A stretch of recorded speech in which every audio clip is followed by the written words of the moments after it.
Hello everyone, welcome to Dynamic Study. I am Jyoti Butwar. Today we are discuss tree data structure.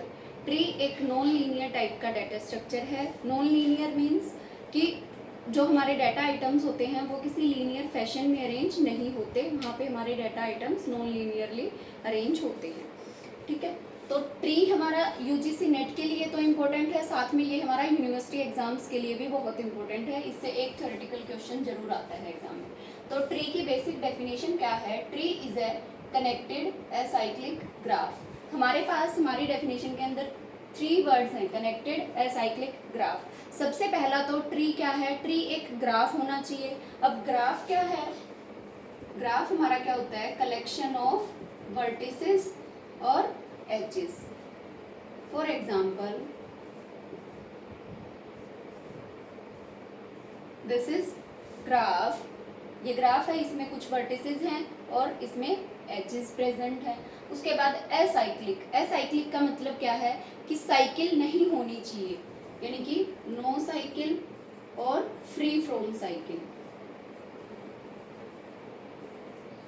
यानी कि जो हमारा tree होगा वो एक ग्राफ होगा, लेकिन ग्राफ के अंदर कोई भी साइकिल प्रेजेंट नहीं होनी चाहिए.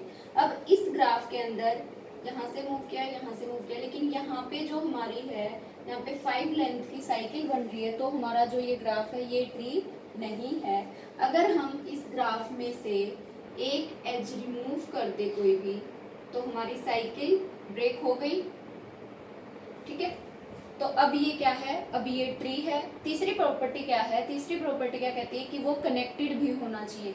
यानी कि ये नहीं है कि ये कुछ वर्टिसेस हैं, ये आपस में कनेक्टेड हैं, इनका एक वर्टेक्स से किसी दूसरे वर्टेक्स पे हम मूव करके जा सकते हैं. फॉर एग्जांपल अगर इस ग्राफ के साथ ये एक और वर्टेक्स अटैच होता, यानी कि ये वर्टेक्स बीसी ग्राफ का पार्ट होता, तो हमारा ये ट्री नहीं होता, क्योंकि कनेक्टेड होना चाहिए. या तो ऐसे कोई ना कोई एक एज उस तक भी उस पर्टिकुलर वर्टेक्स तक भी होता. तो अब ये हमारा ये क्या हो गया? ये एक ट्री है.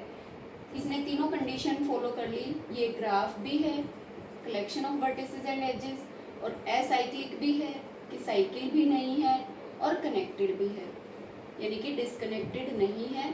सारे वर्टिसेस कनेक्टेड का मतलब क्या है? पाथ प्रेजेंट होना चाहिए वर्टिसेस के बीच में. उसके बाद अगर हम बात करें, tree with n vertices has exactly n-1 edges.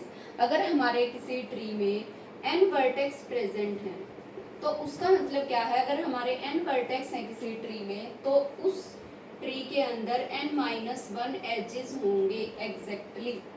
इसी एग्जांपल से अगर हम फाइंड आउट करें, यहाँ पे हमारे वर्टेक्स कितने हैं? 1 2 3 4 5 6. ठीक है, अगर हमारे वर्टेक्स n की वैल्यू है 6, ये हो गए हमारे वर्टेक्स, तो हमारे जो एज होंगे n-1 यानी कि 5 होने चाहिए हमारे एज. अब अगर हम चेक करें कितने एज हैं? 1 2 3 4 5, यानी कि ये प्रॉपर्टी भी करेक्ट है. ठीक है, a tree with n vertices and has exactly n-1. अगर n-1 से ज़्यादा कोई भी एज प्रेजेंट हो जाएगा, फॉर एग्जांपल हमारा ये कोई एक, ये हमारा एक ट्री है. क्या ये ट्री है? नहीं. क्यों? क्योंकि इसके अंदर क्या है? साइकिल प्रेजेंट है. और अगर हम इस साइकिल को ब्रेक कर दें, किसी एक एज को रिमूव कर देते हैं, तो हमारे यहाँ पे कितने वर्टेक्स थे? 1 2 3 4, और एज कितने हैं? 1 2 3.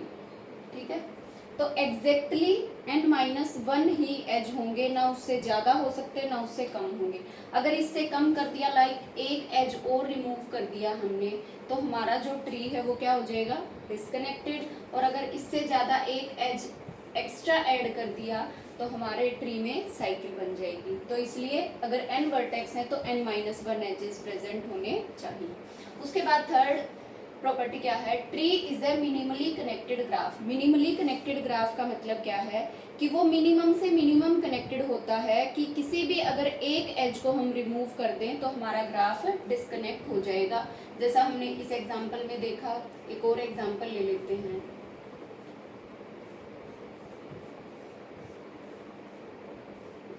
फॉर एग्जाम्पल हमारा ये ट्री है, इसमें कोई भी साइकिल प्रेजेंट नहीं है और कनेक्टेड भी है, ग्राफ भी है।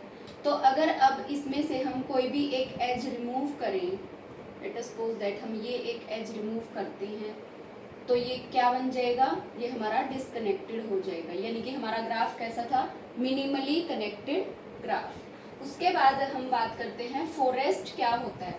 फॉरेस्ट जो है वो कलेक्शन ऑफ ट्रीज होता है, यानी कि कुछ ट्रीज का कलेक्शन जो होगा वो हमारा फॉरेस्ट होगा।